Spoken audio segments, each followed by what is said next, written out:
Господин Цукерман, четвърто гостуване в България за първи път в Пловдив, Европейска столица на културата и най-древният град в България. Защо винаги леко игнорирате Пловдив за сметка на другите градове в България? This is your fourth time that you visit Bulgaria. First time? Yeah, No. first In time. Plovdiv, In for- Plovdiv, in Sofia. yes. Yes, that's true. Yeah. But for the first time in front of the Plovdiv audience. Why do you keep ignoring the Plovdiv audience, the most ancient city in European capital of culture? They tell me to come and play, I go and play. Те ми казват да дойда да играя и аз идвам да играя. Вашето гостуване е по поканата на фирма Фирмус. Как мина вчера концерта в София и как ви прие софийската публика? Your visit was an invitation from the Cantus Firmus, and how was the concert yesterday? And what was the Sofia audience like? Wonderful. Невероятно. Just wonderful. Невероятно. Very good. Много добра. Добре, вие сте диригент, цигулар, виолист, педагог. Кое амплуа ви изразява най-добре и се чувствате най-спокоен и уверен? You're a conductor, violinist, a teacher, but which role expresses you the best and feel confident and good at? All of it. Всичките. Все пак, кое ви предпочитате? Къде се чувствате най-добре? But which one do you feel the most? All of it. Всичките. Добре, започвате да свирите на 4 годишна възраст, вече 70 години. Първо почвате на кларнет, после на цигулка, минавате и през Juilliard School. Това ли е мечтания път за вас? You started playing at violin at the age of 4. No. And, No. No? Yeah? I was 7. 7, You окей. were 7. It's okay. Okay. 4 sounds better. Yes. So it's been nearly 63 years that you've been playing on violin. First you've been playing on clarinet, and after that the violin, and after that you've been to the Juilliard School. And what was that the dream path for you? To No, it's the way it was. That's what happened. Точно така стана.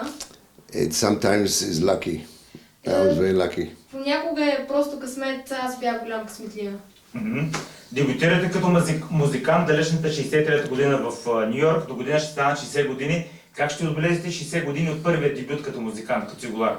Your debut was in 1963 in New York City. Next year will be nearly 60 years. So how are you going to celebrate it? Go to a good restaurant.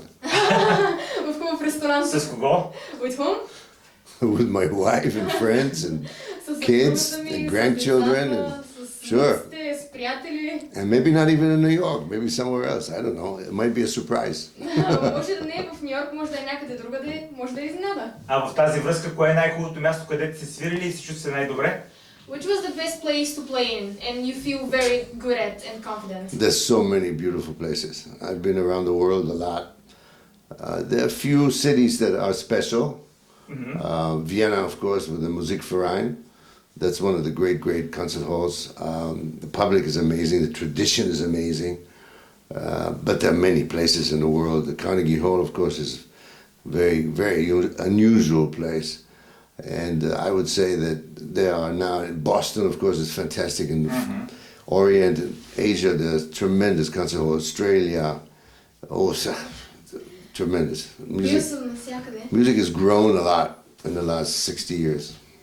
Като диригент дебютирате 1970 година с английския камерен оркестър. Какво спомняте от първото ви дирижиране? As a conductor, your debut was 1970 with the English orchestra. And what do you remember from your first conducting? Scared. Плашен. Защо? Why? Why? It's hard. Защото е трудно. There are always 180 eyes looking at you. Винаги има хиляди очи, които са вперени в теб. А как предпазва сегашните диригенти да не се плашат? And how do you protect the now conductors not to be so scared of the audience? Don't conduct. Просто не дирижирайте. Добре, познавате ли някои от българските световно известни цигулари, като Васко Василев, Веско Ишкенази и Мичо Димитров? Имате ли контакт с тях и дали ги познавате? Are you familiar with the Bulgarian violinists Vesko Vasilev, Vasko Ishkenazi, Мичо Димитров. Micho Dimitrov, some of the No. conductors? Oh, Ashkenazi, I know, yeah. Yeah, the Vasko Ishkenazi. He lives in Los Angeles, right? Yes. Yeah. We played with him here. Yeah. One of the times we came, my wife and I, we played the Bronx Double with him. Yeah. Казва, че познава Вашко Ескинази. Той живее в Лос-Анджелес и на няколко пъти са свирили даже тук в Пловдив. А от български диригенти Найден Тодоров, Котсто Добройков и Родан Карамджалов, говорят ли ви нещо тези имена, които са така познати в България и извън рамките на България? Are you familiar with those names who are very famous Bulgarian conductors and all over the globe, such as the Найден Тодоров, Костадин Добройков, Родан Карамджалов? I don't know them. Окей.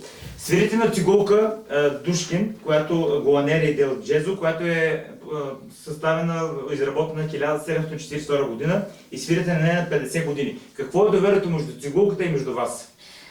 You play on violin called Dushkin from Jazzy from 1742. And what is the trust between the violin and you? Do you have some relationship with her? Well, I met my violin, I was 16. Mm-hmm. And I put the bow on the string and she said, I really like you. And I said, I like you too. And then in 1980, Mrs. Dushkin was selling the instrument. And I was fortunate, very fortunate, to be able to acquire the instrument at that time. And it's one of the great violinists in the world. It's spectacular. Yeah. She and I have a very special relationship. But I have to practice. If I don't practice, she says, that's not good. Yeah. So I have to practice. Добре, колко струва тя като цена и как се поддържа? How much does it cost? How do you cope with to maintain it? It's enough. Достатъчно. It costs enough. А как се поддържа? Как се And how поддържа? do you maintain it? How do what? How do you maintain it? Maintain it? That to maintain. So I take care of it like I take care of myself. If I'm okay and if it's in the same place there's no problem. Shouldn't be a problem. You have to clean it a little bit once in a while, but there's not much you have to do. It's 1742, that's a long time. Yes. So it's probably healthier than I am. Maybe. Кажете нещо за гения на Моцарт, чиято музика изпълнявате и как го нареждате между всички гении, като Микеланджело, като Айнщайн? Can you tell us a little bit about the genius of Mozart? Ooh, I wish I could. Искаше ми се да го кажа. You need a long time for that. Окей. Добре, какво е посланието на музиката на Моцарт? What is the message of the music of Mozart? Happy. Щастливо. Perfect. Съвършенство. Extraordinary form. A tremendous form. It's the golden rule. I think Mozart is possibly the one composer that he didn't get up in the morning and say, today I'm going to write a symphony. No, I don't think so. I think he already knew before he sat down what it's going to be. In fact, sometimes he writes a piece and some of the next pieces will be similar, not the same, but already his mind was with so many layers. And when he wrote, he didn't say, okay, now it's C major, you know? No, he didn't do that. He had a keen understanding. He was God-given gift to be able to give us this extraordinary 630 pieces. And every one of them is spectacular. Already from the time it was Crucial 9, I think, this is the first symphony, is incredible. А кое пречи да се роди днешния Моцарт? Защо го няма сега Моцарт? Why there is no Mozart today? Why there is no such... There will never be another Mozart. Why? You tell me. I don't know. We've had some other very great composers, but not like that. That's different. I think you have Bach, which is really quite amazing. He is sort of the cornerstone of music 400 years ago. That from there's an evolution that's taken place. And we'll see where it goes. Right now, I think we're swimming a little bit. But there are some really great composers. There have been great composers. There still are today alive. So we'll get there. You know, we're working on things. It's not easy. Not easy. А каква е формулата на успеха за вас? What is the key to success? What is the formula? Practice. Only practice. What do you mean only? That's a lot. Talent. Talent is good. But many people have said you need 90% work and 10% talent.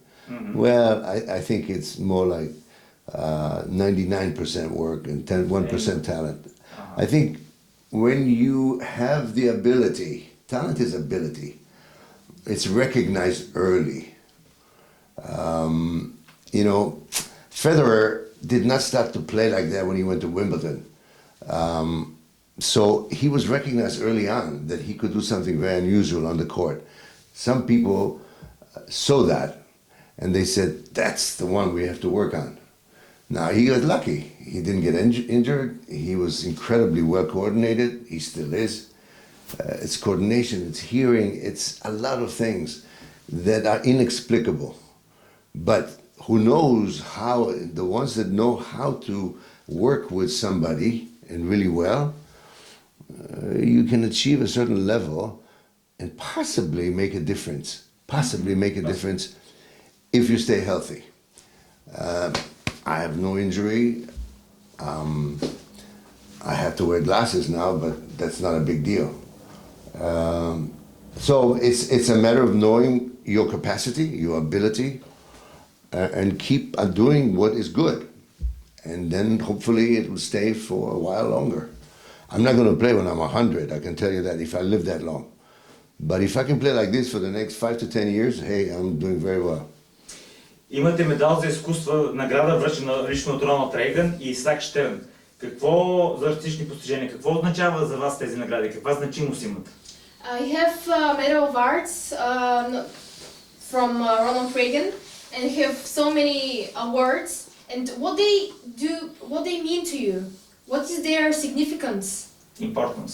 It's important for you to know about it. Важно е за нас да го знаем, че ги получил. To me, nothing. Добре, имате 2 отличия грами, 21 номинации. Yeah, I know. Listen, it's all nonsense. It's very nice to have awards. It's very nice to get acclaimed for doing the right thing, for education, for music in general, for culture. But it's the next concert. It's not the concert that you did or what you got before. That's just symbolically something we do in society to recognize someone that's done well. And we do that for other people. Friends do that for each other.